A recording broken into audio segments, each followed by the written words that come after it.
571-254-3149, conference ID 736-023-979#. Audio capabilities are listen only and are offered on the best effort for the public. Our meeting is also live streamed, and you can join us by going online to tctvonline.com and click on live broadcasts. Before we get started, I'd like to remind everyone to mute their phone. You can do this by pressing *6. Please unmute your phone when your agenda item is ready to be discussed. For those joining via computer, please unmute your microphone and turn on your camera when your agenda item is called. All others must remain muted with their cameras turned off. Thank you. Public comment. Those intending to provide public comment to the board may attend in person or email submissions to publiccomments@co.tillamook.or.us. Public comments received by 12 p.m. on Tuesday will be distributed to the board and posted online before the meeting and become part of the public record. You may also provide public comment virtually by registering ahead of time. To register, please email publiccomments@co.tillamook.or.us by 12 p.m. on the Tuesday prior to the board meeting.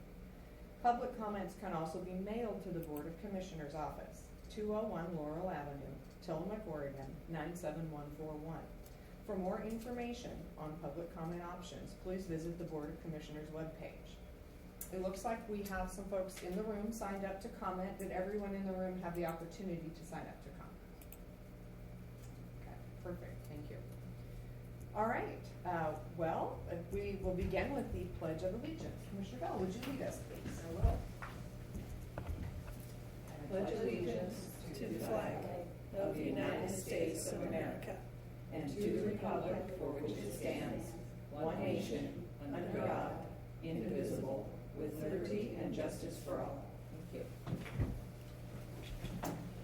Okay, I will quickly just acknowledge that I am chairing the meeting in the room today. Commissioner Yamamoto is joining us remotely. So first thing that we will have is public comment, and I have 3 folks here in the room signed up for public comment. So Tilda, would you like to come up and make your comments? We have you down as speaking to the ARPA funding. Tilda Jones, Talent Bay Flood Improvement District. Our board members and property owner are here for item number 17. Would it be more appropriate to talk then, or? We do public comments at the beginning, so please feel free to sit down and get comfortable. Okay. And give us a couple of minutes of comment.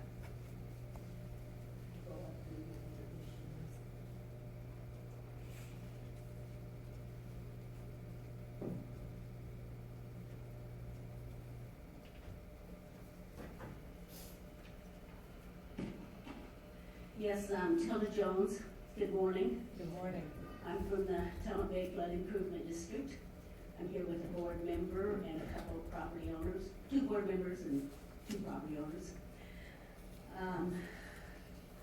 Do you have the emailed comments from the Talent Bay Flood Improvement District? I have copies of them here if you Yes, don't. I received that. Thank you, yes. So the Talent Bay Flood Improvement District is respectfully requesting approval of the $3.2 million American Rescue Plan Act funding awards. The $5 million in taxpayers' money that is coming to Tillamook County as a windfall. I don't remember such a nice free $5 million. And we think it's, we finally have the money to rebuild the Shiloh training levee that's been on at the top of the county and our list for 23 years now. The Corps of Engineers rates the structure as minimally acceptable. That's been, it's a 1952 levee, and I assume you know where it's located, along the Shiloh Dam. And, excuse And an engineer that's been contacted to do the project, Jason Kelly, states in his bid, in the worst case scenario, the toe of slope has been virtually eroded, along with a portion of the side slope necessitating 20,000 cubic yards of typical section rebuild over 1,200 feet. So the levee's eroding underneath. It has been for years. And we would like to see the project, we'd like the ARPA funds used to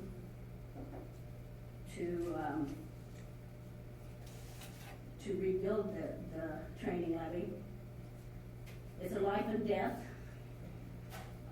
project.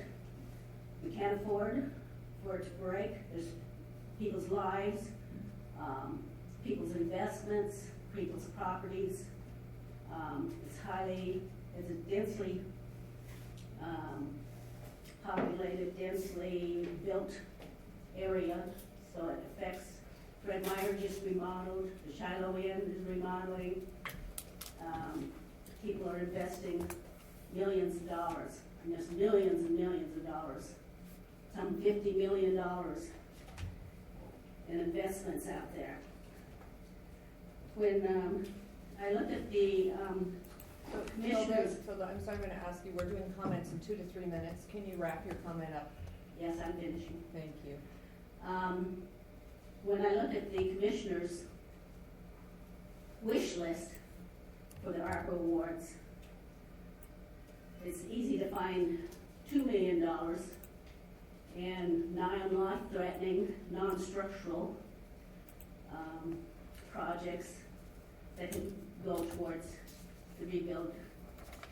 And specifically, So Tilda, again, I'm gonna ask you to please wrap up your comments. We have a lot of things on our agenda today and many people who'd like to speak.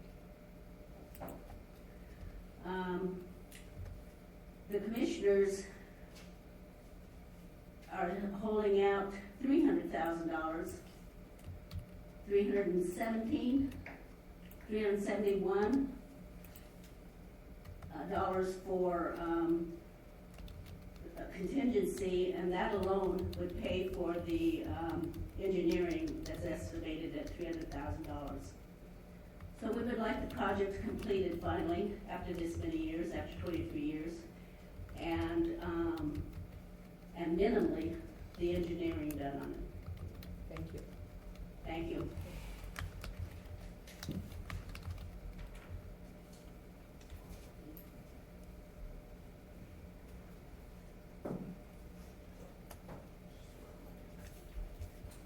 Hi, I'm Connie Perez. I'm the general manager of the Shiloh. It is currently owned not by Shiloh any longer. It's owned by a group called the Paran Group. And they are investing a lot of money. They're rebuilding the siding, they're rebuilding, they just put in the windows, the roof, they're remodeling the inside, and they're really trying to change its reputation from what it was after all these years. And we do watch the river when it rains to see how close it comes to getting in the building, and possibly some of the water that's going underneath is also cracking our foundation and creating some havoc for the window installation. They're no longer rectangles, they're kind of a different shape. But, so we would like to see them be able to rebuild that stronger so it does hold and keep us and Fred Meyer and all the little coffee shops from washing away. So that's our interest. Thank you. Thank you, Tony. Okay, David?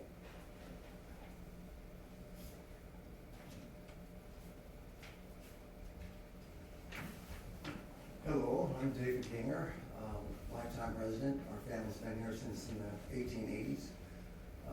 We have dairy along the Lower Wilson. We have a Fibers Coffee Roasters Cafe across from Creamery.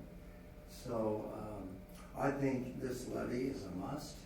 The money through, as Tilly said, through this ARPA fund is provided to get this done. And you look at the other potential funds, they're not a necessity. And what if that levy blows? What is the liability to fix that when it blows? Tremendous damage. You want to be closed for how long? Already we know what happens when it's closed in a little flood. It causes huge problems. Hours and hours of waiting. And I just see it as foolish if this is overlooked with this opportunity, personally. So I request that this would be taken seriously, and that this Shiloh-Wilson River train levee would be repaired as it should have been a long time ago. But with this funding, I think it's just really beneficial for the whole county. So, and the tourists, I have a lot of tourists that come, and if this did go out, it'd just be a mess. And I'd hate to see it overlooked and then blow out. We do have to get a lot of floods. And then what would people think about the people that made the wrong decision if this is passed out? So thank you. Thank you. Okay, those were the three folks I had signed up in the room, and we didn't have anyone online, correct? We didn't. Okay, thank you for your public comments. Okay, so one change to the agenda today. Agenda item number 9 has been postponed. That was discussion and consideration of professional services for Don G. Averill. So if you were here for number 9, that one has been postponed. Okay, we will jump into our legislative administrative agenda with discussion and consideration of a personnel requisition for a new regular part-time records clerk in the Sheriff's Office. Sheriff Brown, good morning. Good morning, Commissioners. So this is for a part-time records clerk. We're finding that filling support roles as opposed to certified roles is there's a little more hope for filling those positions, and that's what this position is. This position will help take some workload off of staff here, freeing them up to be able to do duties that they need to be taken care of, calls, things like that. I have spoke to Sean about it, and we have plenty of funds because we're short, so that's essentially what this is. I have asked for, anyways, we'll leave it at that. Okay, thank you. Commissioners, questions? Madam Chair, if I may? Yes, please.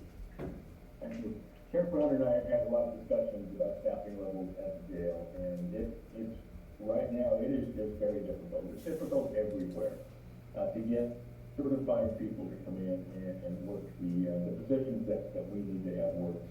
So we're thinking outside the box, and we're asking some non-certified, asking for an addition of some non-certified people to come in to take the workload off of the deputies as far as paperwork and things like that, so we can have more patrol deputies, more people in the jail, things of that nature. So even though this is not ideal, this is a short-term fix as we continue to work on bringing in more certified deputies to the Sheriff's Office. So again, we've talked about this quite a bit, and I would hope for your approval. Thank you. Commissioner Bell? All over the country, people are suffering from shortage of staff, and the county's no exception. And I think this is a good strategy. I hope it works, and I support it. I agree. I appreciate the out-of-the-box thinking that is happening. I certainly hope that as COVID wanes and the great resignation and reshuffle kind of comes hopefully to a close, that we will see more law enforcement folks applying. But in the meantime, I appreciate the creative thinking on how we can keep law enforcement doing the pieces that only they can do, and can bring folks in who can do the other pieces. So I think that's a good solution. I would look for a motion. Madam Chair, I move approval of a personnel requisition for a new regular part-time records clerk in the Sheriff's Office. And I would second. We have a motion and a second. Do we have any further conversation? Hearing none, I will call for the vote. All of those in favor signify by saying aye. Aye. Aye. Aye. Motion carries. Thank you, Sheriff. Thank you, Sheriff. Okay, next up, we have discussion and consideration of a resolution in the matter of declaring April 2022 as Sexual Assault Awareness Month in Tillamook County, Oregon. We have Valerie Lundy with us. Oh, we have Beth Hope with us today. Oh, and Valerie. Wonderful to see you both. Good morning. Thanks for having us, commissioners, and for always helping support us during April, which is Sexual Assault Awareness Month. We just want to briefly remind everybody, sexual violence in our country is a pandemic, and it's important to remember it's happens to everyone. We know 1 in 3 women and 1 in 4 men will experience their first victimization of sexual assault between the ages of 11 and 17. So it's happening early, and it's happening to a lot of people in our community. And a reminder that Tides of Change also serves survivors of sexual violence, and our services are not just for when people have an immediate crisis or recent experience, but also if people have past trauma that they haven't had services for or need more support, something has happened, something has re-triggered them, that we're here for them. And then briefly, for Sexual Assault Awareness Month, we are doing an in-person event. We, in 2019, did a human awareness ribbon where we basically formed a very large ribbon out of people, and we took photos with a drone. So we're going to do that again this year, and we're hoping to have more people. I think we had 49 people that first year, which was the biggest turnout to any awareness event we've had. And so we will be doing that on April 20th at 1 o'clock at the 2nd Street Plaza. It should take no more than an hour, most likely 30 minutes if we can get everybody information. So we're really excited for people to come participate. And then on April 27th, we'll be participating in Denim Day, which that stemmed out of short story. An Italian justice system overturned a rape conviction because they found the woman's jeans were too tight. So in order for her to have been raped, she would have had to have helped take off her jeans, which implied consent. So in opposition of that ruling, Denim Day has existed for many years. So we're hoping our community will show their support, participate by wearing denim, and take their photos. And then we'll also have ribbons, car antennas, some other swag that we'll be delivering to some community partners. But if anybody's in need for April, they can give us a call or come by our office at 1902 2nd Street. Thank you, Valerie. Beth? And just one additional point that I wanted to add is the sheriff's office have agreed to allow their officers to wear teal t-shirts under their uniforms for, if they choose, for that month. And if you wouldn't mind, I didn't know if this is what you had planned, is just to read the proclamation into the record for us. And thank you so much for your support over the many, many years. We appreciate the commissioner's support, all of you, and the way that you have supported our agency and also the people we serve individually, each of you. Thank you so much. Thank you. Thank you. Commissioners, would one of you like to read the proclamation? Certainly. Commissioner Bell, thank you. In the matter of proclaiming April 2022 as Sexual Assault Awareness Month in Tillamook County, this matter came before the Tillamook County Board of Commissioners on March 23, 2022 at the request of Tides of Change, formerly the Tillamook County Women's Resource Center. The board, being fully apprised of the representations of the above-named entity and the records and files herein, finds as follows. 1. Sexual assault is an abuse of power that affects people of every age, race, sex, gender identity, sexual orientation, national origin, socioeconomic background, and religion. Individuals who are our neighbors, friends, co-workers, and family members. 2. Recognizing April as Sexual Assault Awareness Month provides an opportunity for us to believe survivors of sexual violence. 3. When we believe survivors, we will listen to survivor stories with understanding and acceptance and will believe them. 4. When we believe survivors, we will speak out against sexual violence. 5. When we believe survivors, we will take a stand against harmful attitudes and actions. 6. When we believe survivors, we will dedicate ourselves to ending sexual abuse against the most vulnerable, our children. 7. When we believe survivors, we will commit to change the culture that allows sexual violence to be widespread. 8. when we believe survivors, we will commit to preventing sexual assault and sexual harassment. 9, when we believe survivors, we will support the recovery and healing of the adults, teens, and children who've been subjected to sexual violence. 10, when we believe survivors, we uphold every person's right to live life free from sexual violence. 11, Tillamook County Board of Commissioners strongly supports the efforts of national, state, and local partners and of every community member to actively engage in public and private efforts to prevent sexual violence, to support survivors, and to hold its offenders accountable. Now, therefore, it is hereby resolved that the Tillamook County Board of Commissioners joins advocates and communities across the country in playing an active role to prevent sexual violence. Along with the United States government and state of Oregon, we do hereby proclaim April 2022 as Sexual Assault Awareness Month in Tillamook County. Perfect, thank you, and I will just add that that is resolution R-22-002. Any other comments related to the resolution? If not, I'd be ready for a motion. Madam Chair, if I may. Absolutely. Thank you. Valerie and Beth, we appreciate so much all of the efforts here. We really do. You're the only organization that really works these issues for Tillamook County. And I think what we've seen during the pandemic is actually an increase in sexual violence, not just in Tillamook County, but nationwide and probably worldwide. And this pandemic has turned people's lives upside down. Fortunately or unfortunately, it's gotten families closer together because their sphere of what they used to be able to do was contracted quite a bit over the past couple of years. I'm glad we're slowly getting out of all the restrictions that we have. But yes, I think we have seen an increase in sexual violence and things of that nature, and it's just not been good. So again, what you're doing is terrific. I know we all appreciate what you're doing so much. We really do. Thank you. Thank you. Absolutely. And people know I normally speak passionately about the works of Tides of Change because of having been a prior employee there, but I'm excited to share that we will have a presentation from Tides of Change in May to talk about the issue more completely, and I will save my very passionate comments and for that conversation. Likewise. I would look for a motion.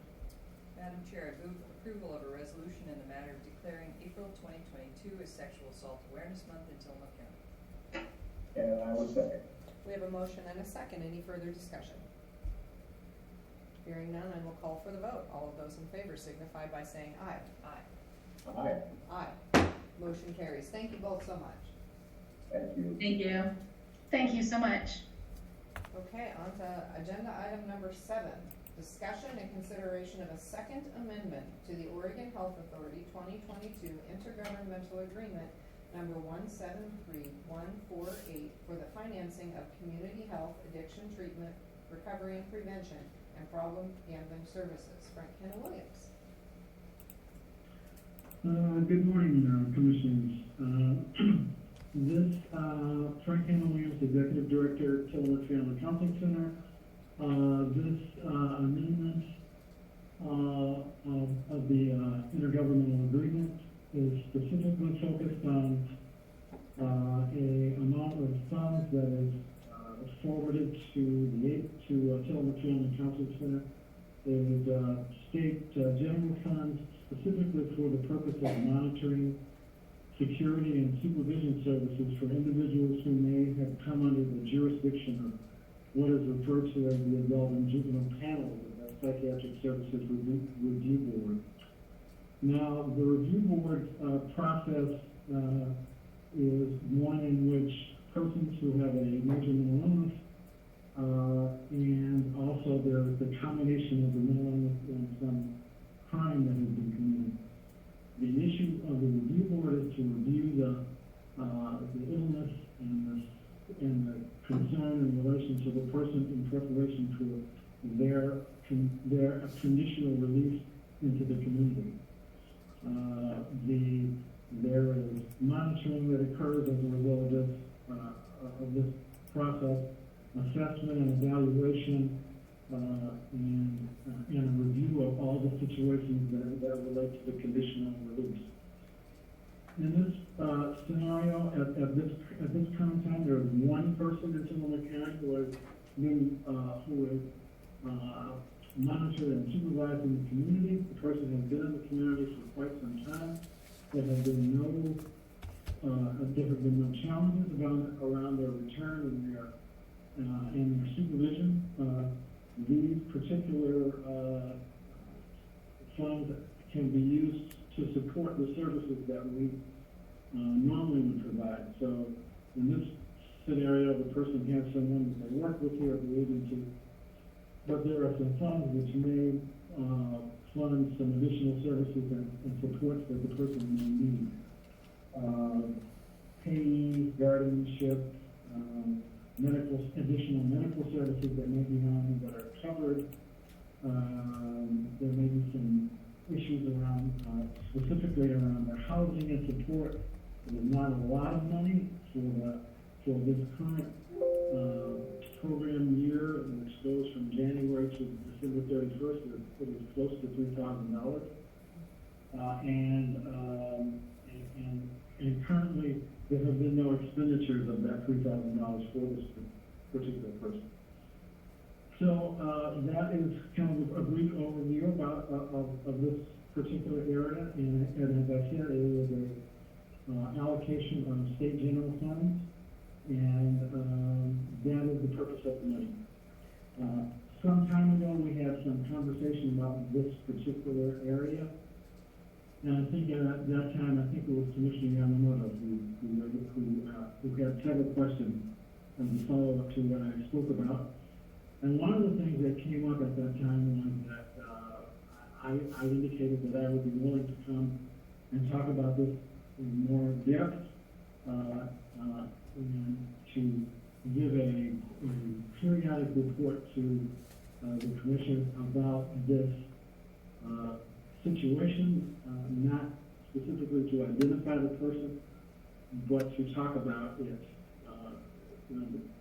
Obviously, there's some level of risk involved, but at the same time, I have a high level of confidence about our knowledge about this person, their family, their scenario, their situation, and would be more than happy to talk about this kind of situation if the commissioners would like. So, I would ask your approval with again, an amount of dollars which goes to support the person being a person in this situation, being in the community, and I will request your approval. Thank you, Frank. Questions, commissioners? I don't have a question, but I'd like to say that I fully support the program, and I support anything that we can do to wrap services around people in order to help them stay in the community and be successful. And so I think this is a good program, and I'm glad we're getting funding for it. Excellent, thank you. Commissioner Yamamoto? Yes, and I feel the same way. Again, Frank isn't, Sonoma County Counseling is not the only organization working on this. He is the biggest organization working on this for Sonoma County. Being a small county, we don't have extensive services, many different agencies working on these problems, addiction treatment and recovery, problem gambling, things of that nature. So again, Frank, I appreciate everything you do here, and please, yes, do keep us informed as we move forward with how things are going and of any additional needs that you might have. Thank you. Yeah, and I agree. This is it's an important service that the state really is requiring of us, is that as we have folks who come back to our community, to really keep a very close eye and work with them very closely to help them stay stable and live as contributing members. And the work of Frank's team is an important piece for the individual that he's talking about. So definitely in support. I would entertain a motion. Madam Chair, I move approval of a second amendment to the Oregon Health Authority 2022 Intergovernmental Agreement number 173148 for the financing of community health, addiction treatment, recovery and prevention, and problem gambling services. And I would second. I have a motion and a second. Is there any further discussion?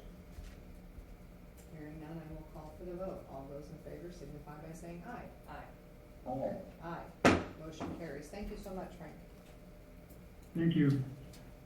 Okay, agenda item number 8, discussion and consideration of professional services agreement number 21/22-013 with Green Tree Dental LLC for the Federally Qualified Health Centers, FQHC, Oregon Health Plan, Medicaid, and non-insured dental services. Marlene Putnam, Administrator, Health and Human Services. Good morning, Marlene. Good morning. Yes, we are looking to extend our contract with Green Tree Dental to, well, it's not an amendment, it's a new contract for a 6-month period, beginning January of this year and running through June. The terms and conditions that we typically have in our agreement with Green Tree are the same in this agreement. We're looking to review both the reimbursement and the frequency of visits and the number of people that they're serving for our client base. And we'll come back to you likely in June for a new 6-month contract with some change in those terms. We need some time to additionally investigate and have some conversations.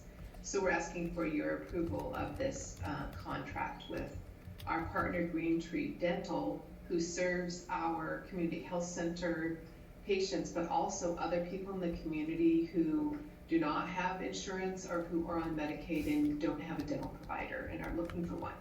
Thank you. Thank you, Marlene. Questions or comments for Marlene? No, I'm thrilled that we're providing dental services in Tillamook County. I know that wasn't always the case, and I'm really, really glad that we're able to now. Commissioner Yamamoto? Yes, I just want to thank Marlene, everything that she does, and these past 2 years in particular have been extremely difficult for the health department. And Marlene, you and your staff have done just a terrific job. People don't understand, well, I think they do understand, but dental services as far as an overall health care regimen, people don't always think of dental care in those terms. The dental care is extremely important to the overall well-being of every individual, and being able to provide these dental services to people, especially people in need, more low-income people, things of that nature, extremely important. So I appreciate all of your work on this. I do. Thank you. Yeah, and I agree.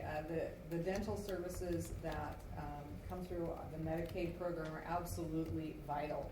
When we opened our dental program through the health clinics here, I think we were given a caseload of 5,000 individuals who had the need for dental in Tillamook County. So there is a huge need that this is a part of filling that. So absolutely immense support. I would entertain a motion.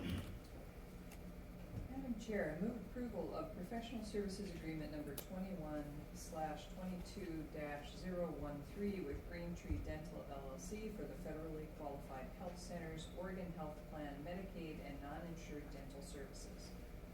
Now it's second. We have a motion and a second. Is there any further discussion? Hearing none, I will call for the vote. All of those in favor signify by saying aye. Aye. Aye. Motion carries. Thank you so much, Marlene. Thank you, Marlene. Thank you, and thank you for recognizing the importance of oral and dental care as really important in everyone's overall health. For a plug, if you have diabetes, it's also super important. So go to see your dentist at least once a year. Okay, thanks. That's the end of my comments. Thank you, Marlene. That was our public service announcement. Please see your dentist. Thank you. Oh, thank you. Okay, as we discussed, item number 9 has been postponed. We'll move on to item number 10, discussion and consideration of change order number 1 to contract number 6140, contract for goods with Peterson Machinery Company for the purchase of a 5-ton mini excavator. Chris Levy, Director of Public Works. Good morning, Commissioners. This is a piece of equipment that has been ordered in the past. Delays to supply chain has caused a delay. The excavator is now important. We're waiting on the attachment. The attachment would be the large bucket that you see on your screen. It should be en route, so we should be able to meet that May 31st date. Okay. Remind me when you ordered this, Chris. Approximately 9 to 12 months ago. It's been a while. It has. We ordered the goods, the order was placed August 18th of 2021. Wow. Yeah, supply chain has been very interesting for, I think, all of the equipment you've been needing in public works, so. Commissioner Bell, did you have any further comment? No, I'm glad we're finally gonna get it, that's terrific. Perfect. Commissioner Yamamoto, comment? As to the only comment I have, I don't consider a 5-ton excavator to be mini, but that's okay. I understand. Chris deals with some large equipment, no doubt about that. Absolutely. Okay, no, I'm completely in support. I would look for a motion. Madam Chair, I move approval of change order number 1 to contract number 6140, contract for goods with Peterson Machine Company for the purchase of a 5-ton mini excavator. That was second. We have a motion and a second. Is there any further discussion? Hearing none, I will call for the vote. All of those in favor signify by saying aye. Aye. Aye, motion carries. Thank you so much, Chris. Oh, and we have, you hit the next one as well. So discussion and consideration of a non-prevailing wage rate contract for construction with Columbia River Contractors, Inc. for the guardrail repairs project. Chris Laity, Public Works. So this one, the picture is a, and we're gonna kind of use this as a bridge between the last item and the first item. We had a emergency closure or emergency work on a number of bridges. This is the Legler Bridge. That is, county put that in approximately $20,000 for that work. We've ordered replacements for that. This, the guardrails, what you see attached to the bridge, if people did not know what a guardrail is, guardrails have a tendency to be hit around the county. Sometimes we're able to get insurance funds to replace that. So this project, this contract went out to 3 different vendors, all 3 of which do guardrail repairs. We received 3 quotes. The lowest bid on this one, which is very qualified, is Columbia River Contractors, Inc. Their total amount was $35,890. They have all the equipment, or they have all the materials, so the time of completion by May 31st is reasonable. Thank you, Chris. I'm just hearing from ODOT that guardrails were one of the other things that were a challenge for supply chain reasons. So the fact that we're able to get them and get them installed is definitely a bonus. Commissioner Bell, comments? Oh, I'm fully in support of this, and I'm wondering about the picture, Chris. Is that our brand new bridge off of Highway 53? Yes, that is, it's on Barber Road. It's on just off of Highway 53. You could almost, you're right at the Clatsop County line at this location. This was put in by the county. We put it in 2 days. We had very limited impact to the traveling public. It is a 1-lane bridge, but it serves essentially a farm that has several businesses back there. So the need to have a 2-lane road is not necessary. It is posted for a 1-lane construction. That used up really the last of our temporary bridge elements in our yard. We've ordered, it's called the flat rack is what you see. That has arrived earlier this week, and which is less than $10,000. The concrete foundation that goes underneath that, we have new ones that will be in the county on Monday. So we do have some fairly quick reaction time in order to get a new structure in place, which is also good timing. Fairview Road at the Huey Creek culvert is concerned for failure. That is currently going through design. We're working on that in-house. This type of structure is, if need be, we could put that type of structure in place.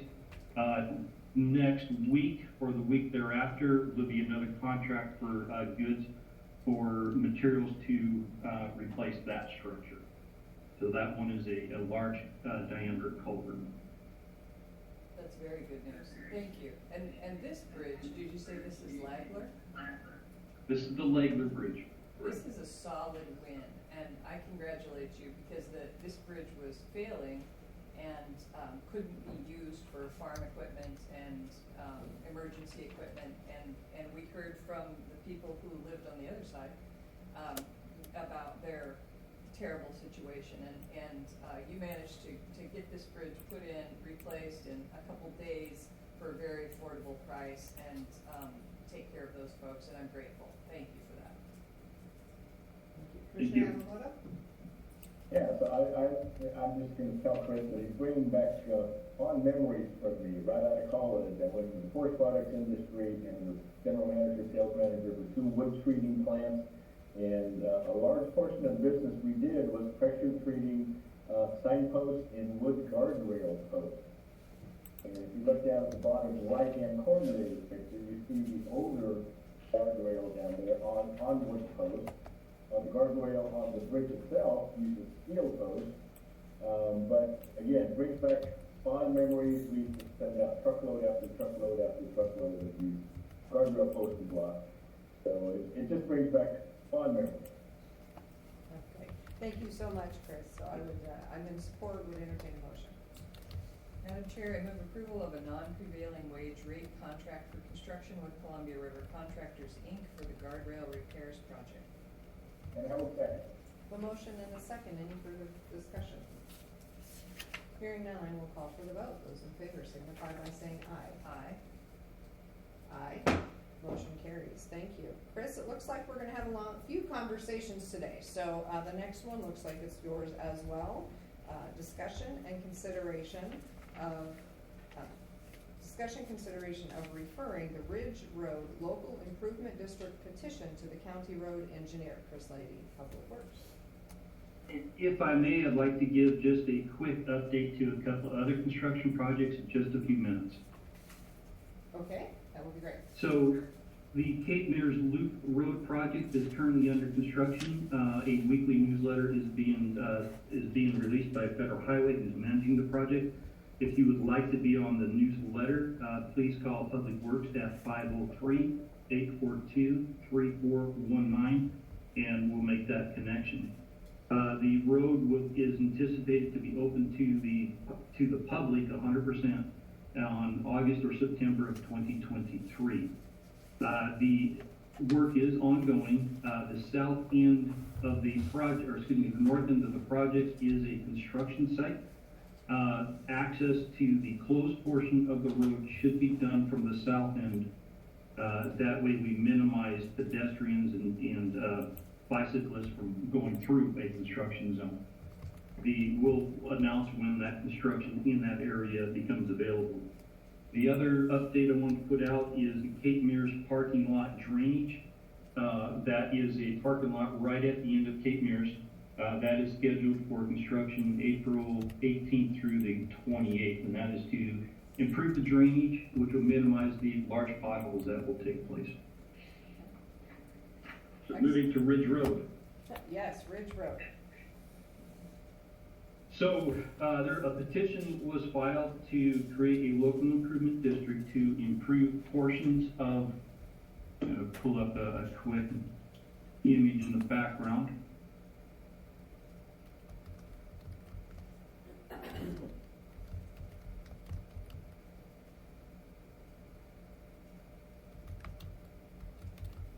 I don't know if you can tell how legible that is. So to make improvements to the Ridge Road, which is located in Pacific City, just immediately east of Cape Kiwanda. It continues on. What's highlighted in red is the area that would be improved. It's currently an unimproved road. It's located 100% within the county right-of-way. This has gone through many iterations over the last decade plus in order to try to construct a road. The applicants have an engineered design that needs final review through the engineer's report to create the local improvement district to improve the road as well as extend utilities to this area. The requirement from ORS 371.615 requires that a petition is signed by no less than 60% of the homeowners of land, representing not less than 60% of land abutting We have 100% participation. Quick correction to what I had said previously in the prior meeting. The Tillamook County has done one local improvement district. I previously stated that it was 1997. That is incorrect. It was actually done in 1988 on Skyline Drive, just immediately east of Tillamook.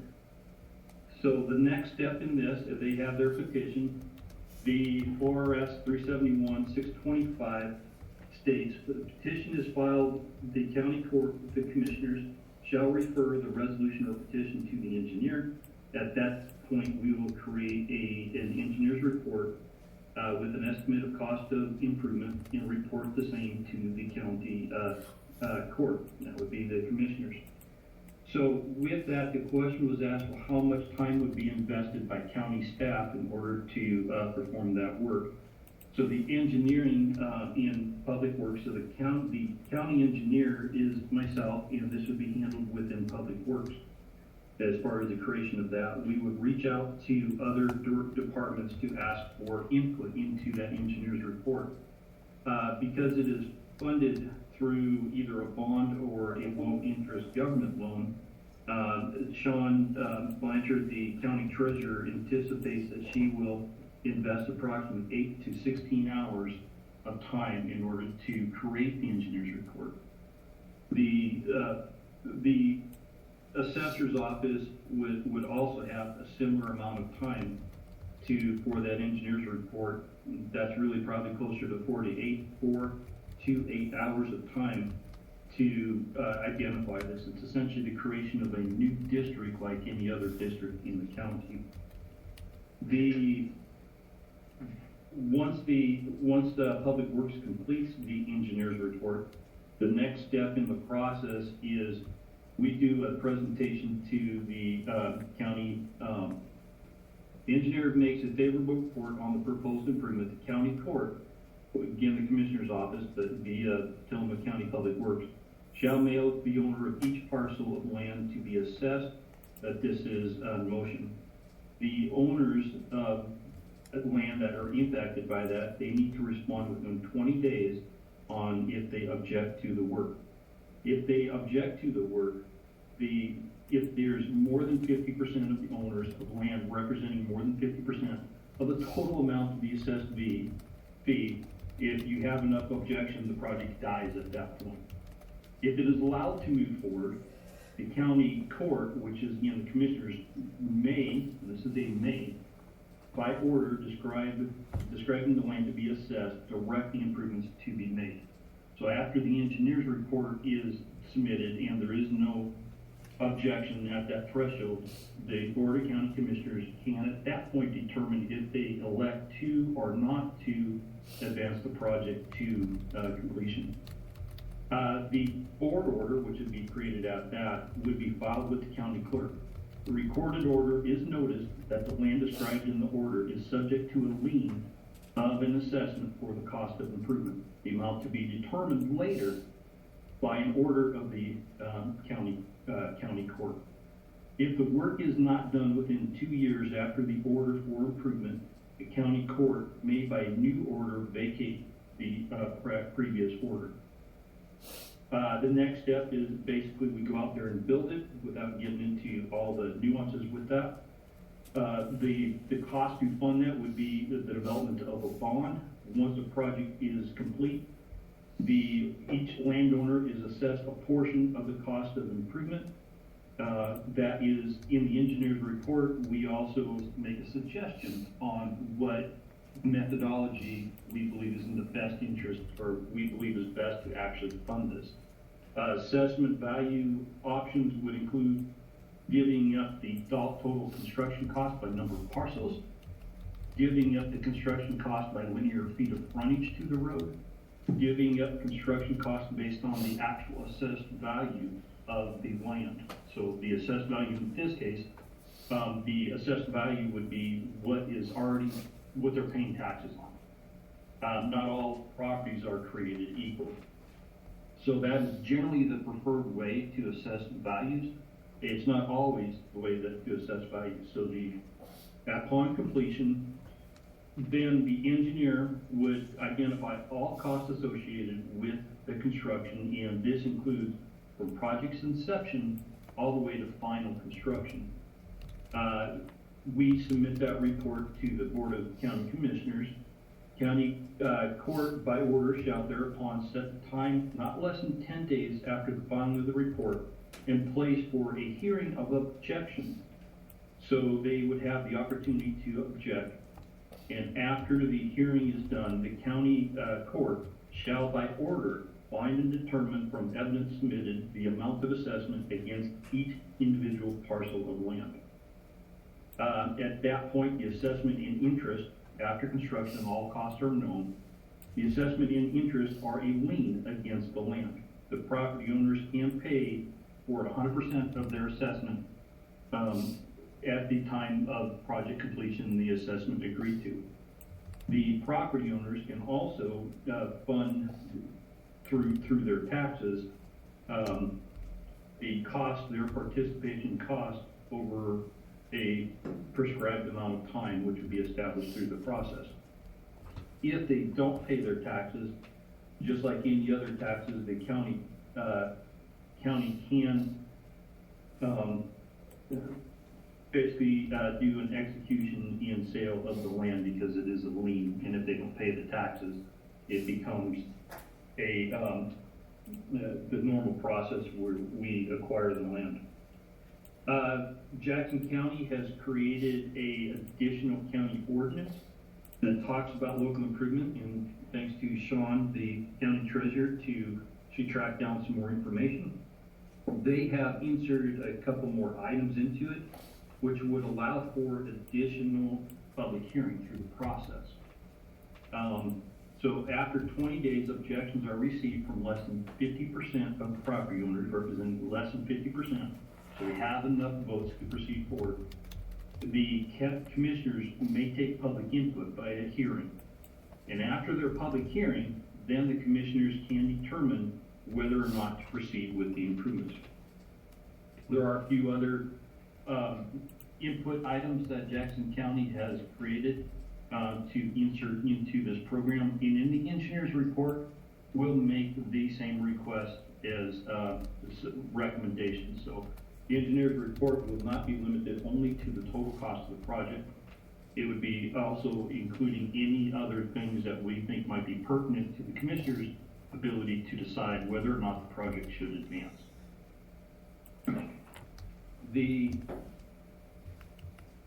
I'll stop at that point and answer questions. Thank you, Chris. This is interesting and complex. So, questions? I'll start with you, Commissioner Bell. Do you have any questions? Well, Chris, thank you.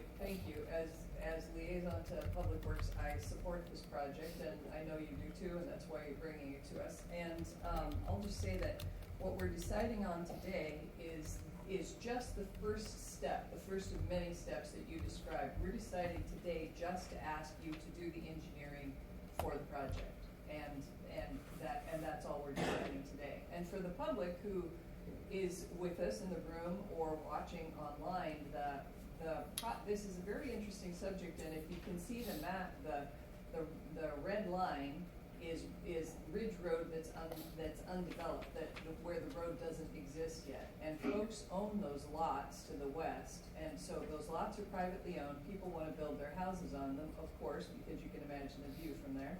And it will be vastly expensive to build the road. So 100% of those landowners have said they want to form a local improvement district and tax themselves to build the road. So I think it's a really creative, good problem-solving solution for folks who want to get together and build roads so they can build their homes.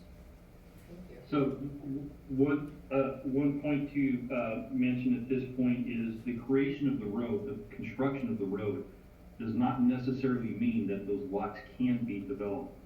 Each of those individual lots will also need to go through Department of Community Development, undertake a geohazard report, and everything else, just like it would with any other property in the county that may or may not have a road associated with it. So the road is a completely different process and completely different everything than the individual lots. So the road does not guarantee that the lot will be developed. Thank you, Chris. It just makes it possible. Correct. Commissioner Yamamoto, further comments? Yeah, thank you, Madam Chair. So just a couple of things that I caught just recently. So of the owners of record, I do notice that Tom S. Thomason and Lori S. Thomason, according to our Department of Assessment and Taxation, are not the owners of record of Lot 4S 1113CO, tax lot 03900. So I just wanted to mention that. It doesn't change the percentages needed to move forward with this, but again, I think it would be good for all of us if we figured out who the true owner of record is for that lot. Just want to point that out. So I can add to that if I may, Commissioner. Sure. That lot is owned by a holding company, and the signatures are the owners of the holding company, which owns the lot. Okay. And that's fine, but again, it was not pointed out in the paperwork that was filed. So just wanted to bring that up. Thank you. So my major concern here, and Chris, I appreciate the detailed timeline. I'm still not exactly clear, but my major concern here is cost to the county, especially to the Public Works Department. I mean, unfortunately, you don't have a lot of money to be playing with here. I did hear this time that there will be a bond involved, so the money actually will not come out of Public Works. It'll come out of a bond that is sold to the public or whoever purchases the bond. So that money the bond money will actually be used to pay for the construction of the road, and those costs will be borne by the property owner. Am I correct there? That's correct. It would either be a bond or a low-interest government loan, and the payment of that is only by the landowners. Right. So the only other issue I have is that, this original estimate was done in 2021, a year ago, and we all know the costs right now are extraordinarily higher. I'm concerned about moving into the future. So moving down the line, as we take each one of these steps that you pointed out to us earlier, how do we make sure that, first of all, the county is protected and increased costs are not going to be borne by you at Public Works? And how do we get the buy-in of the owners if indeed these costs continue to rise moving forward? Is that spelled out anywhere? So the engineer's report, what was submitted does have a cost estimate associated with it.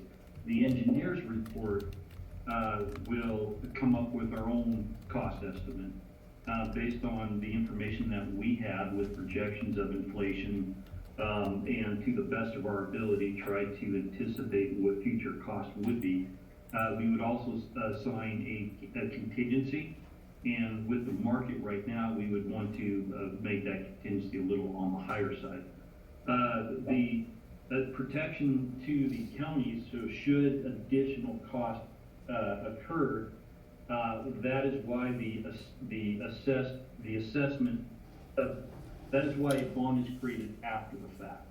And the actual true cost of the project occurs after the fact, after the construction is done, including any money associated with a bond, including any time, moving to the future, 20 years or 10 years or whatever, that the Treasurer's Department or the Assessor's Office puts into it.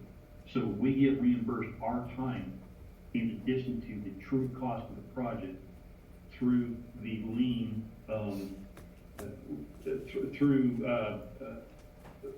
after, basically they're required to pay for it once all costs are known after it's been constructed. And so I understand the roads issue. So the utilities, so you mentioned that this project will include addition of a road and utilities. who's paying for the utilities?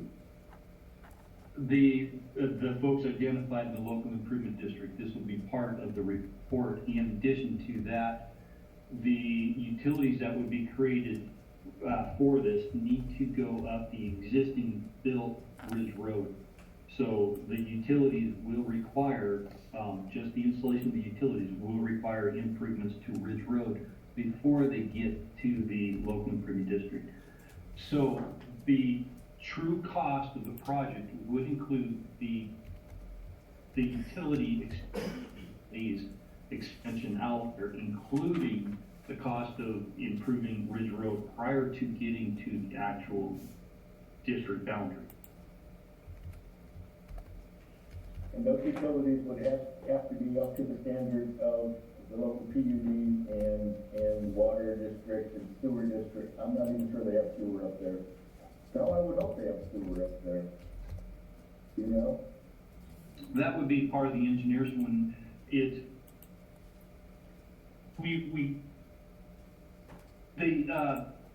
getting to this point, the applicants have gone through and talked to each of the utilities. The utilities do need to be, the utility companies do need to approve it because it would be like any other utility. It does need to meet their standard. I'm not entirely sure what utilities are out there, but that would be identified in the engineer's report, as well as the cost. And the cost associated with the utilities, we'll ask each of the utility companies for an updated cost. And then on top of that, if they applied a contingency or not, the engineer's report would add a contingency to the cost. Okay, I am concerned about having to extend the sewer line up there. That's gonna be very costly, and I'm not sure I saw that in the initial paperwork that we have. So I would make sure that PCJWSA is included in these conversations as early as possible, so these property owners understand what the true cost of this project may be. Last item, so you talked last week or 2 weeks ago, whenever we discussed this last, about cost controlling issues. You talked about a contingency, which, you know, I would not go a little high. I mean, we had no idea where a year after this cost estimate was designed. I don't think we had any idea how much costs would have increased by today. So you did mention that the project dies if the cost exceeds the dollars available. So I think that's our last control item as we get ready to build the road. And so if the bids come back and they're so much higher than the dollars available, the project dies at that point, which is, to me, that's a good safety net, but that does not include all the hours and time and money that the county has put in up to that date. So again, I'm just putting out there a few warnings that I see. I am not going to object to this project. But everyone needs to go in with this project with eyes wide open, as far as that concerned. Thank you, Commissioner. Chris, I have a couple of questions. I took the opportunity this weekend to drive Ridge Road, which is an experience in and of itself.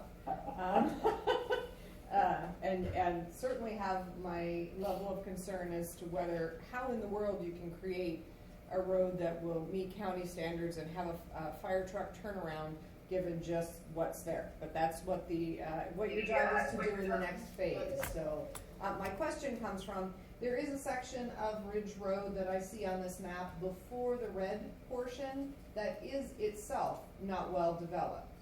So what happens there? Is there any improvement that's required on that lower section of Ridge Road to where it meets the local improvement district section? So the sewer company has been contacted out there, and they have provided information on it. I just verified that. Oh, the utilities, in order to get there, needs to go through that road. So the extension of the utilities are by necessary going to cause some reconstruction of the road before you get to that red section. And so Chris, real quick, That whose answers cost that. is that? So does that go into the full cost of the local improvement district, into what they bear? Or whose cost is it for the section to get the utilities to the improvement district? That would be borne by the improvement district. Okay, So everything associated with that, including staff time, including time that we spend on the engineer's report, provided that the district actually is created. If the district is not created, then the county is out the time to create the engineer's report. If it is too advanced, then the utility, the local improvement district would reimburse the county, including the treasurer's department, public works.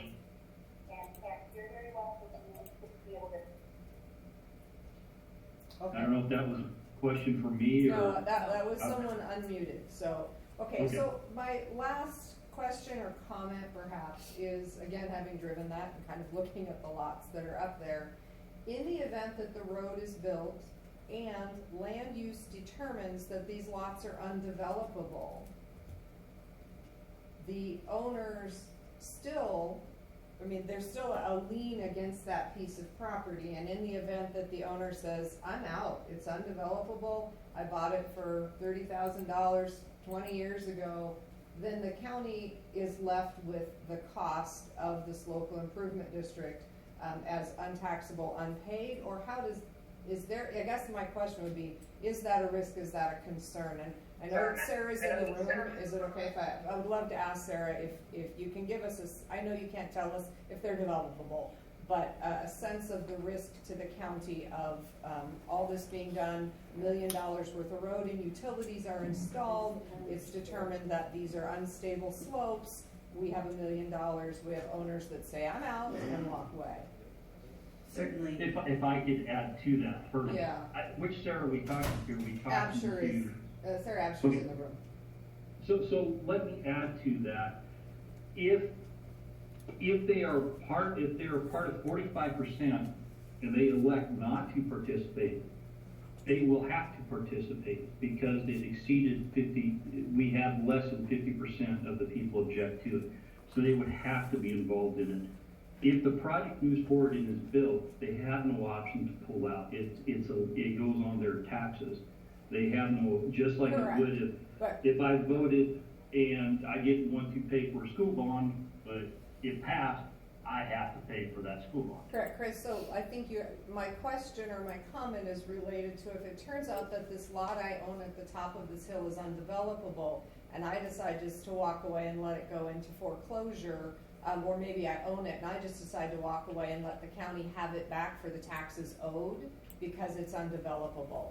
And what level of risk do we have for that given that these are at the top of a high sandy slope? The lien would stay against the property, so Correct. whoever owns that property in the future The is still a county. taxman. So let's assume that it falls back to the county for taxes unpaid. Now we own it, and attempts to sell it would likely be not fabulous because it's not developable. So this is just looking at that potential for risk. So I would like to hear from Sarah, and I think Rachel's looking like maybe she would have a comment on that as well. Sure. Good morning, Commissioners. Sarah Absher, Director of Community Development for the record. So I've actually been working on this project with Public Works since 2009, 2010. And so this has been an ongoing conversation about how to improve Ridge Road, including my review of geotechnical reports for retaining wall structures, grading for cuts and fills for road improvements, and working with 2 or 3 fire chiefs in this area for the last several years.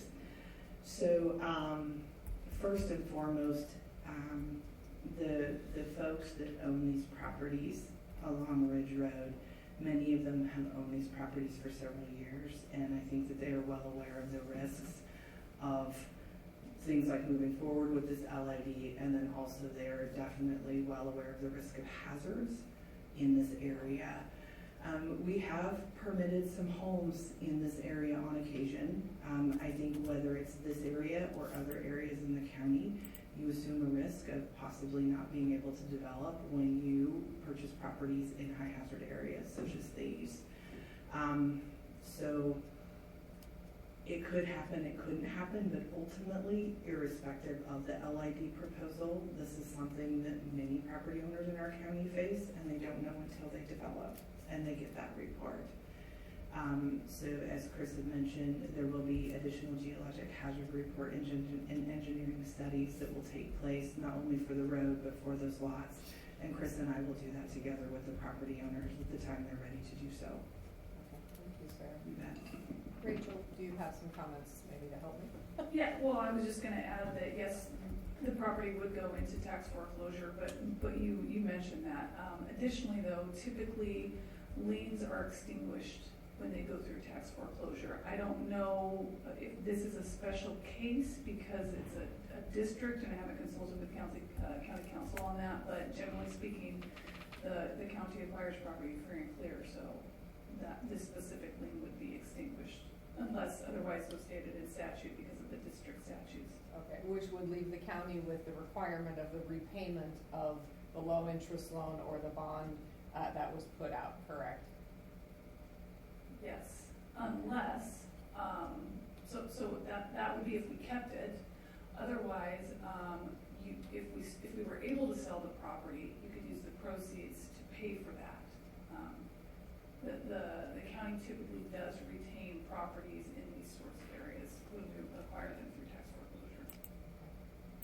So Chris, I won't stand against it for this, but I really hope that in the exploration that is being done and the engineering and so forth, that we have some level of certainty, because it definitely concerns me, again, having driven up there and having looked at that piece of property, I will be surprised if the engineering comes out less than $1 million.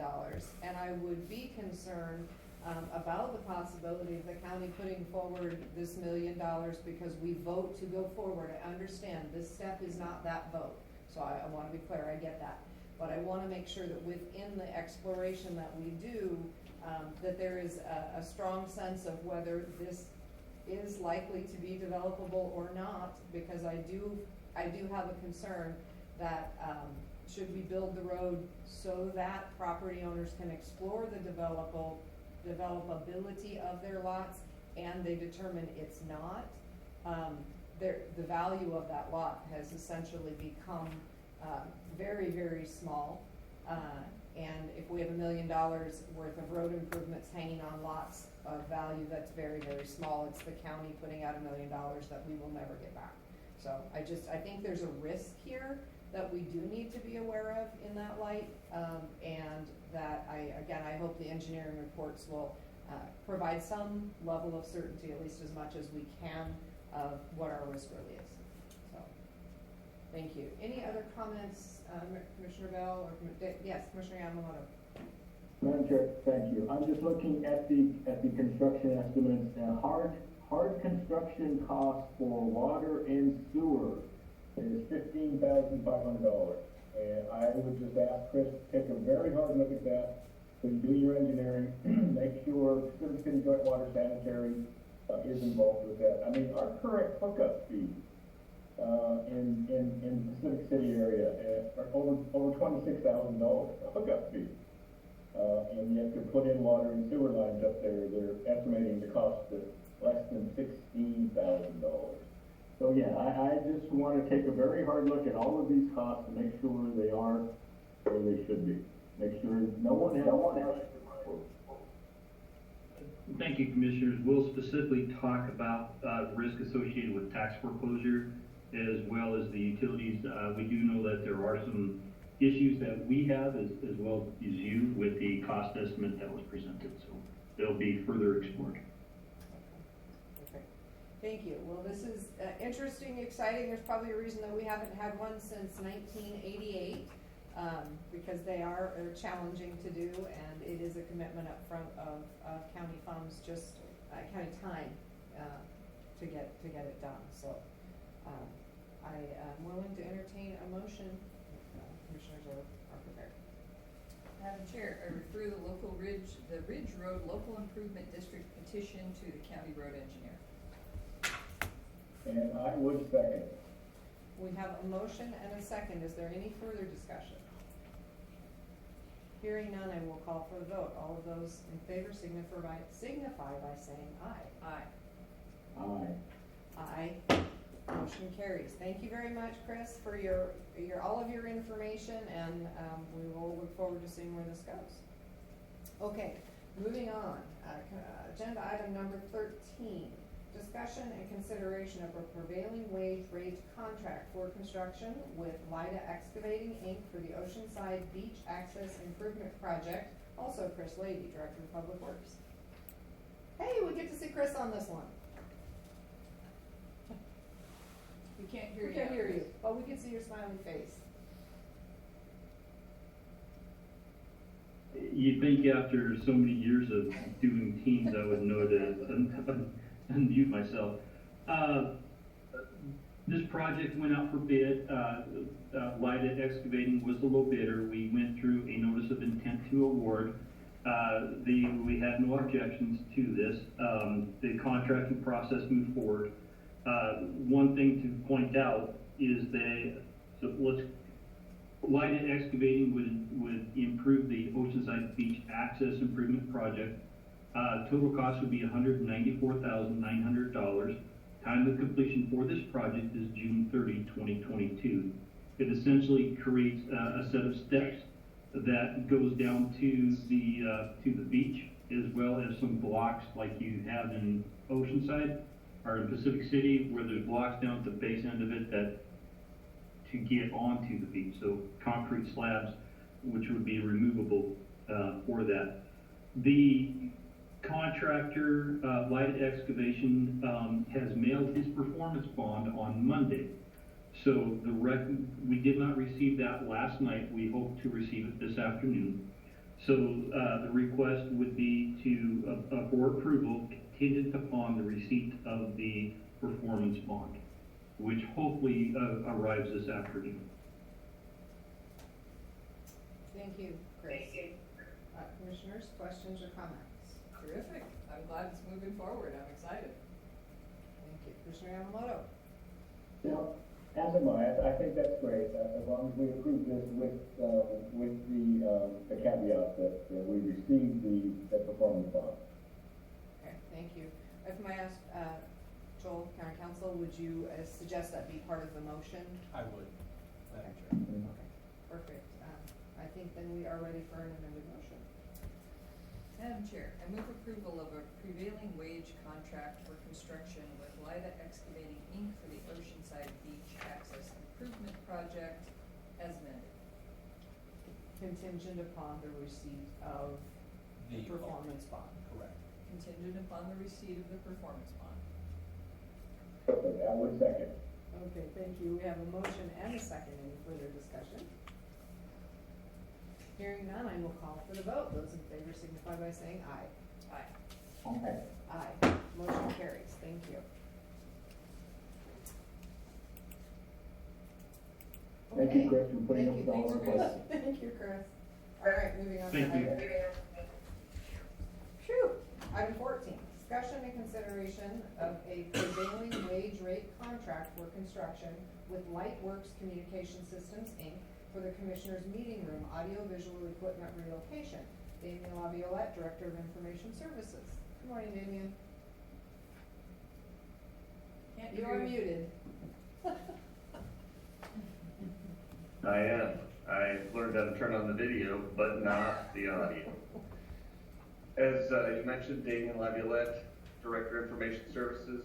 For the record, the item in front of you today is for the Lightworks contract to move the audio-visual equipment from the Commissioner's A and B room where you're sitting today and relocating it in a two-stage process to its new location in the current courtroom 108 area. The two-stage process will be to basically pull the equipment out of the room where you are today, move it down to a temporary holding area within the IS department, and then at a date to be determined, relocate the equipment into 108 when the remodel has been completed. So because of the nature of the equipment in there, as you can see by the box, in the room and all of the speakers, cameras, microphones, etc., we need to have the vendor who currently has that system under warranty and support come in and do that move. And so Lightworks has provided this contract, and hopefully we will gain your approval to move forward with it. Thank you, Damien. Commissioner Bell, would you like to give just a little brief for those who are watching as to why we're making this move? I would. Thank you. The Board of County Commissioners will be trading our meeting room with Circuit Court. The Circuit Court Room 108 is inadequate. It's inadequate in space and for security concerns, and it has been inadequate for a long, long time. And this Board of County Commissioners has decided that this is the best and most cost-effective solution is to just trade rooms. So part of that will include moving our audiovisual system into Courtroom 108. There's a minor remodel that'll happen in Courtroom 108 that bumps out there's kind of a wall, half wall. There's a little space that we can bump that out and make use of that space. And that's where our meetings will be held. We have a 3-phase plan, and that's phase 1 of the plan. We'll be able to operate in that room. Circuit Court will be able to operate out of this room as a courtroom, and it'll better suit their needs. So that all of that, I don't have firm dates on the construction, but it's already begun and could happen within the next couple months. Thank you for that. Commissioner Yamamoto, comments? Just one question for Damien. So Damien, I know in the interim, until Courtroom 108 to the commissioner's, we're going to be in the setup for the Halen room, very small meeting room. Do you have a plan in place for audio visual while we're in that location?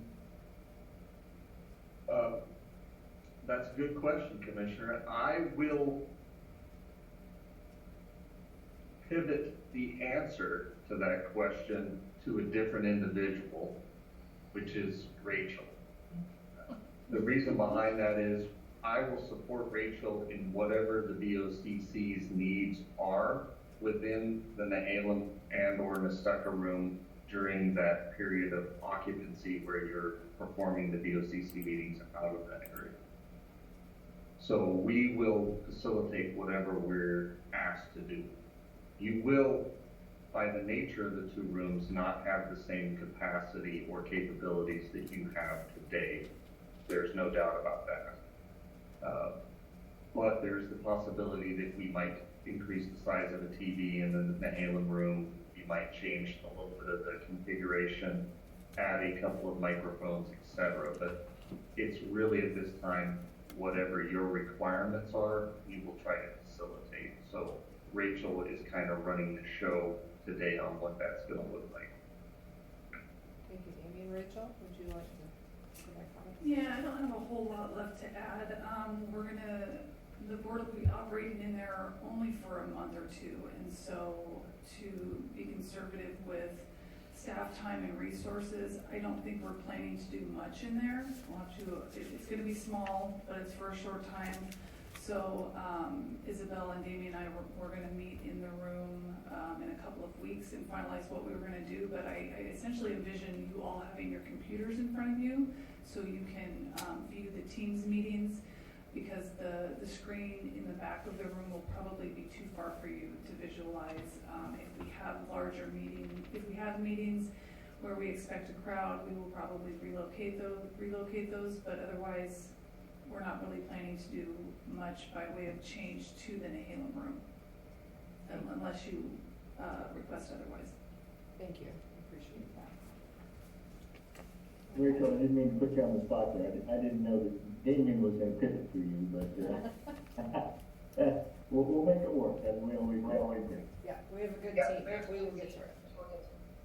Okay, ready for a motion? Madam Chair, I move approval of a prevailing wage rate contract for construction with Lightworks Communication Systems, Inc. for the Commissioners' Meeting Room audio-visual equipment relocation. We have a motion and a second. Is there any further discussion? Hearing none, I will call for the vote. All of those in favor signify by saying aye. Aye. Okay. carries, thank you. Okay, moving on to item 15. Discussion and consideration of change order number 1 to contract number 6209, contract for general services with Day Wireless Systems for the Tillamook County Fairgrounds Wi-Fi project. Damian Laviolette, Director of Information Services. Again, thank you, Commissioner. The second item that I have in front of you all today is to support the Fairgrounds Wireless or Wi-Fi initiative that was previously approved. We started the work back in probably October timeframe, really truly negotiating with vendors, working the project to a point where we could bring it in front of the BoCC. Unfortunately, during that time and the last approval, the supply chain prices for the equipment needed to make this happen have increased. The change is not significant, but the change has to be documented and approved due to the nature of the contract. And so what you see in front of you today is the change amount request. So basically us asking for a small amount of additional funds to offset the cost of the equipment as it was originally quoted towards what we're gonna pay today.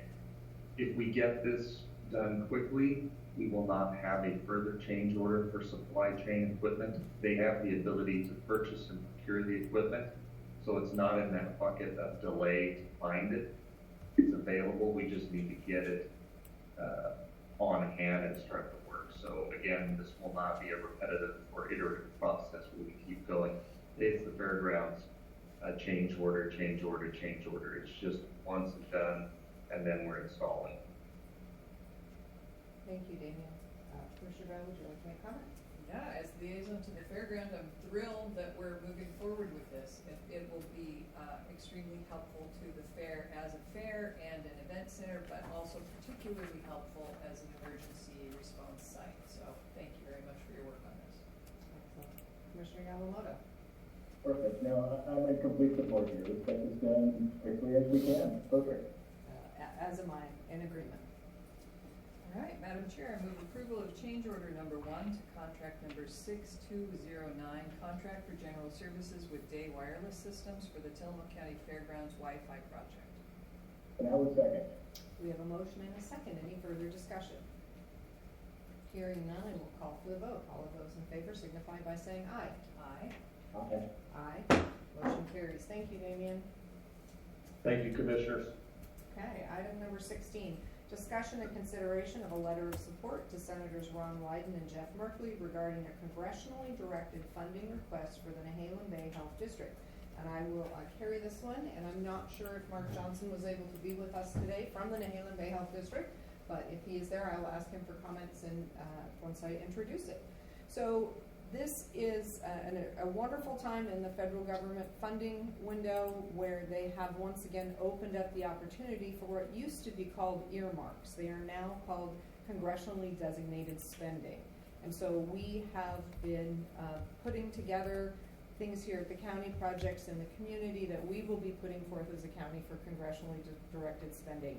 There are other organizations in the community that are working directly with the senators, and in this case, the Nehalem Bay Health District has been working directly with Senator Merkley's office on a project that they have to relocate the formerly Reinhardt Clinic, now known as the Nehalem Bay Health District and Pharmacy, and they are putting in a request for significant federal funding to support that move. And they had asked the commissioners for a letter of support, which is what we have in front of us today. Mark, are you with us, Mark Johnson, or another representative of Nehalem Bay Health District?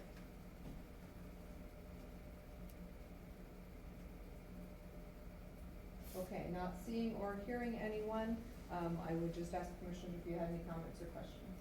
I'm totally supportive. So, Commissioner Yamamoto? As am I. Okay, perfect. With that, then I am ready for a motion. Madam Chair, I move approval of a letter of support to Senators Ron Wyden and Jeff Merkley regarding a congressionally directed funding request for the Nehalem Bay Health District. And I would second. We have a motion and a second. Any further discussion? Hearing none, I will call for the vote. All of those in favor, please signify by saying aye. Aye. Aye. Aye. Motion carries. Thank you. Okay, moving on to item number 17, discussion and consideration of American Rescue Plan Act funding awards. Rachel Haggerty, Chief of Staff. Last November, at the Board of Commissioners' request, staff issued 2 community members and county departments a request to submit projects to the county for consideration of the county's ARPA funds. While ARPA funds must adhere to certain criteria, the Board of Commissioners elected at this time to allow for all types of projects to be submitted to leverage the opportunity to create a countywide list that we could draw from as other funding sources arise. And we would update this list annually, so it would be something that we keep into the future. The federal government has allocated $5.25 million to the county in ARPA funds. And after weeks of review and ranking discussions by the Board of Commissioners, I present to you for consideration your final project list for approval. You have allocated a little over $520,000 to date for specific projects for Tillamook County's needs, which leaves a little over $4.7 million to allocate to projects that came out of the solicitation in November. You have recommended the awards include, we received $45,407,885 in requests, and that was across 112 projects submitted by both county departments and the community. And the list proposed for awards includes a total of 33 projects totaling $4,738,762.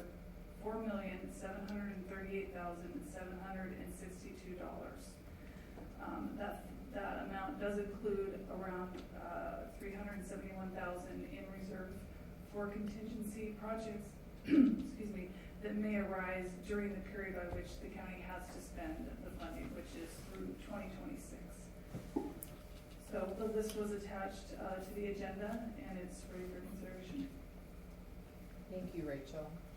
Commissioners' comments and questions? Commissioner Bell, we'll start with you. Thank you. This was a really good project, and it was difficult because, as Rachel just mentioned, we received $45.5 million in requests, and we had $5.2 million to spend. So that was difficult. It was a good process. It was robust is an overused word, but we had some really good conversations about this process in public meetings, and I'm grateful that our friends from Tillamook Bay Flood Improvement District are here today. Thank you, Tilda. Thank you, Tony, for being here. And you weren't able to be in the meetings where we talked about this, and so I want you to know that the Shiloh levy remains a priority for the county. It remains on our federal funding priorities list, and we're actively seeking federal funding for it, actively right now, because there's federal funding available right now that hasn't been available at any time in the past, in my experience. And so one of the things in our consideration about that item was that we feel that there may very well be other federal funding available for that project. And when we looked at the $5.2 million that we have available, and that project was $3.2 million, we didn't feel like we could spend all of the money on that project when there might very well be other federal funding available for that project. However, personally, I did not consider in my deliberations, I did not consider partially funding it just for the engineering, as you suggested this morning, Tilda. And I think that's a very interesting idea. And I'd like us to talk about that. And it could very well come out of the contingency. So I'm interested in that idea, and I appreciate you bringing it up. And I want you to know that it's still on our minds, it's on our lists, it's on our plates, and we also want to get it done. So I think that's all I have right now. Okay. Commissioner Yamamoto. Thank you, Madam Chair. Yeah, this was a project that the commissioners spent many hours on. Not only individually, as we went through page after page after page of all of these projects, but as we continue to pare down the list, it brought up other issues, as it always does. It's not easy. Well, people say it's easy to spend money. Well, it is. But having to rank projects and all, it is very difficult. It really is. There are so many needs out there in the community. And as Commissioner Bell mentioned, I understand the angst that Tillamook Bay Flood Improvement District has on the channel levee. It's been a project on our federal priorities list for a long time, but so has the South Jetty. I think they've both been on our list for, 15, 20 years. We finally got our number one priority, the South Jetty, off the list and fully funded, which is a terrific thing. It is my hope, and I think it will happen, that the tidal levy, which in my mind anyway, is going to move from the number 2 rank probably up to the number 1 rank on our federal priorities list. That also will get funded. We have, this is a unique period in history where Congress is they're throwing money out like candy in a parade. It's just incredible to me. Not something I think is the best thing since sliced bread, but the money is there. And it's going to be paid back by U.S. citizens for decades, it will. But it is also my thought that even though I may not agree with the amount of money that they're throwing around at this point, if we don't get in line for that money and make a request for that money, it's not going to be like it's going to go unspent by the federal government. It'll just go to somebody else. So we do have a lot of still high priority projects in the county that we need to make sure that we take care of. And the Shadow Levy is now at the top of my list. For us to take money now out of our ARPA fund to fund engineering, to me, I'm just not sure I want to go there. Especially taking it out of our contingency fund. These contingency funds are there for a reason. And yes, later on in the process, if we keep that contingency fund intact, we can make that determination later. But there are going to be projects and issues of dire need that are going to come up over the next couple of years. And we just need to keep our gunpowder dry, as it were. So I don't think I would want to make any decisions today on what to do with our contingency funds, especially if worst case scenario happens. That for some reason we don't get funding for the China levy. So then we spent engineering dollars today with engineering done for a project that might be done 5 years from now, or 10 years from now, or 20 years from now. And I'm just not sure that is a wise use of the money as it sits today. I understand that's disappointing to Tillamook Bay Flood Improvement District, but that's just the way I'm thinking right now. That contingency was designed for a reason, and it's good not to spend every penny that you have. That's just basic home budgeting 101. Have a contingency. And that's why we built that contingency. Again, this was just an intense project. It really was. And the commissioners put in literally scores and scores of hours working on this. So I am good with where we stand currently, and I would move approval of the ARPA funding request as it is. Okay, thank you, Commissioner. So, was that a motion? You said you would move approval, so I just want to make sure that, was that just an expression of your opinion? Just my thoughts at this point, that if indeed we move if we move to go forward with this funding request, I would be in in agreement, although if you want me to make the motion, I certainly will. No, that's okay. I just wanted to make sure that procedurally, thank you very much, as I'm learning how to chair meetings, for putting me in that position, just procedurally. So I will make a few comments from my perspective before we move forward with a motion, if that's all right. So I would just share that yes, this was a very difficult process, starting with $45.5 million worth of requests. There were so many amazing things that were requested that would move our community forward, benefiting our families, benefiting our children, benefiting our roads, our levees. I mean, it was a huge, huge breadth of projects that were requested, and it was difficult to go through and pare those down to what we would use these funds for. When we really looked hard to say, what are the pieces that we can't fund any other way that really need to happen?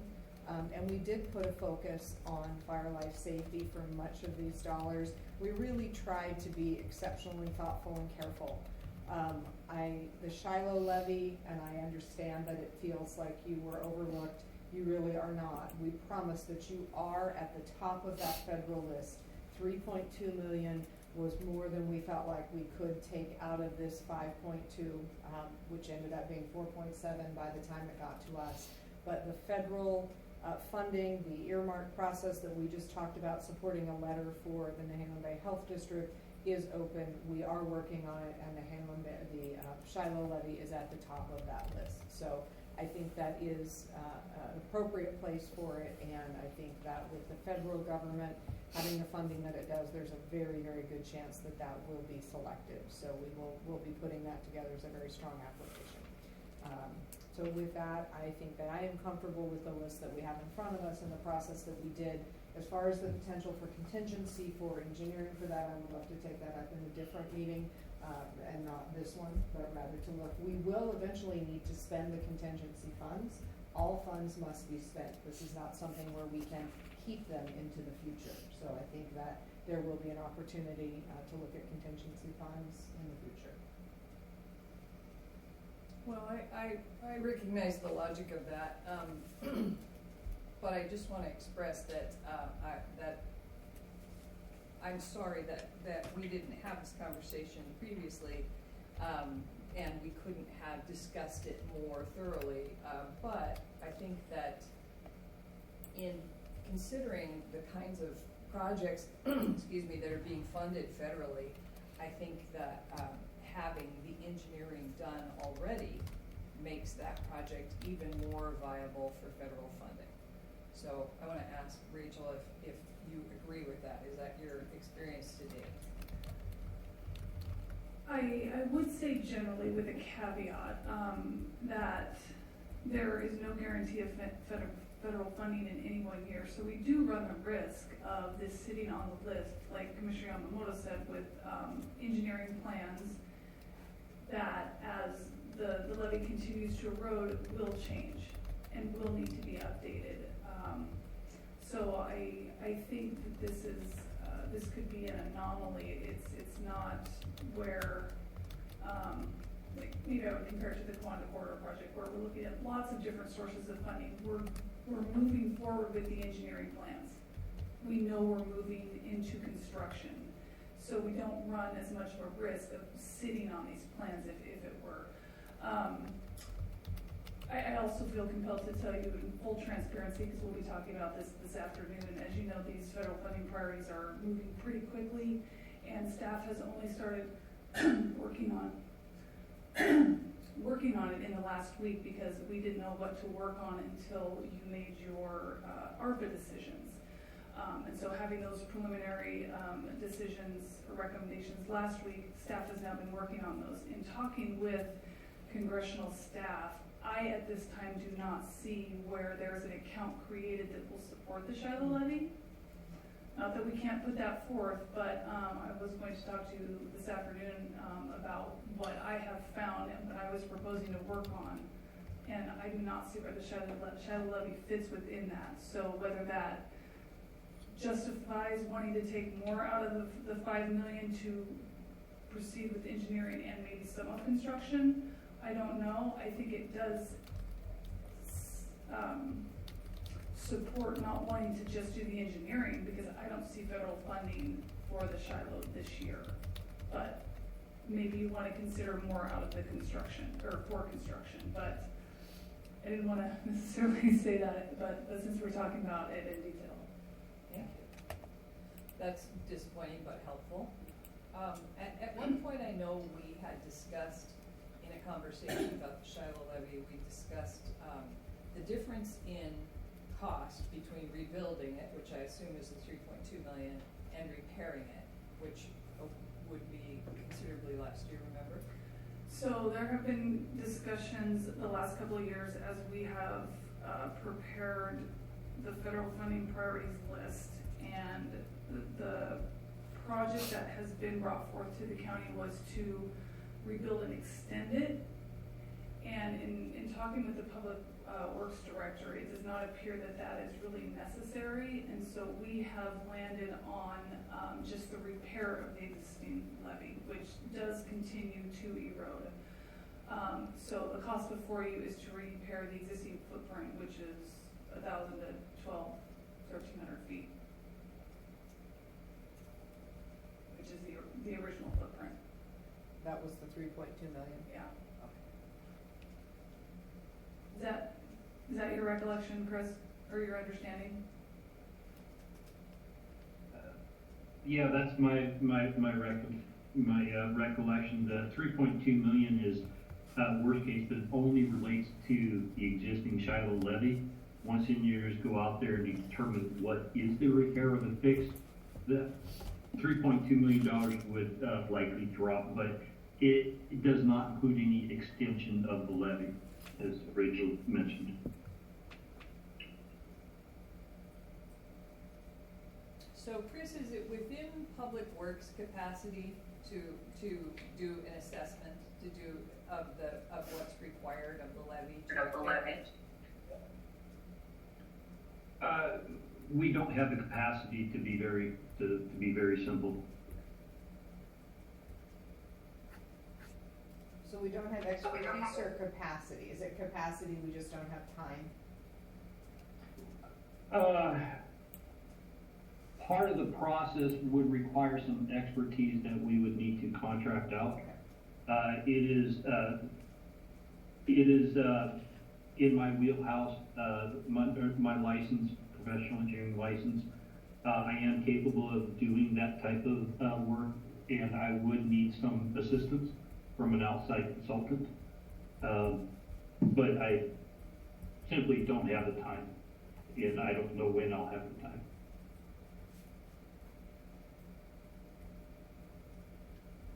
So I'm wondering if you could prepare something for us, letting us know in the budgeting process, what it would cost for us to contract somebody to do that engineering study. So that $289,000 that was submitted as far as the application,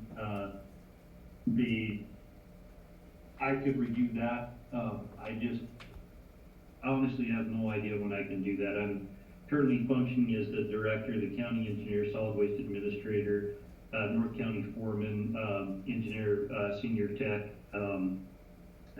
training our admin specialist, and also still partially training our accounting technicians. So my plate's pretty full at the moment.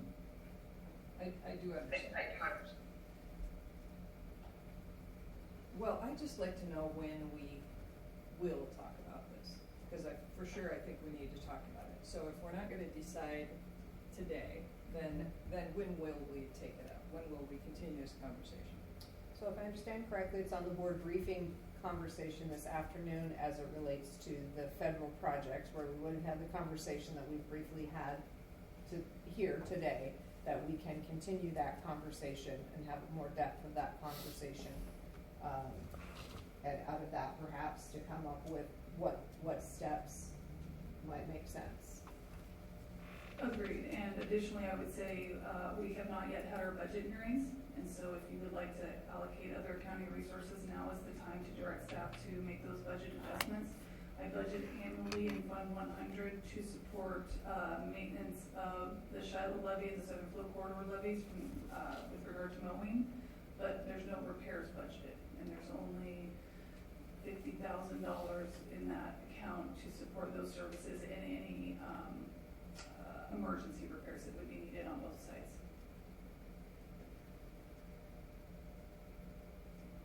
Okay. Well, I don't feel good about not answering Tilda's question, but I promise you, Tilda, that I will carry the topic. I will carry the topic in future meetings, and we'll just keep talking about it and figuring out how to move forward. Thank you for that. Any further comments, or are we ready for a motion to move forward with what we have?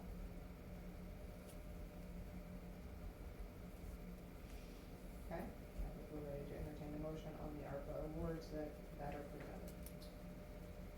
Okay, Madam Chair, I move approval of the American Rescue Plan Act funding awards. And I will second. We have a motion and a second. Any further discussion? Hearing none, I will call for the vote. All those in favor signify by saying aye. Aye. Aye. Aye. Motion carries. Thank you. Okay, we have a public hearing that we will be moving to, but before we do that, I would like to take a brief recess to stretch. So I would, so I'm going to make sure that this, I'm using the right language. So we're going to take a brief recess. At 10:52, we will return at 11 o'clock to start the public hearing.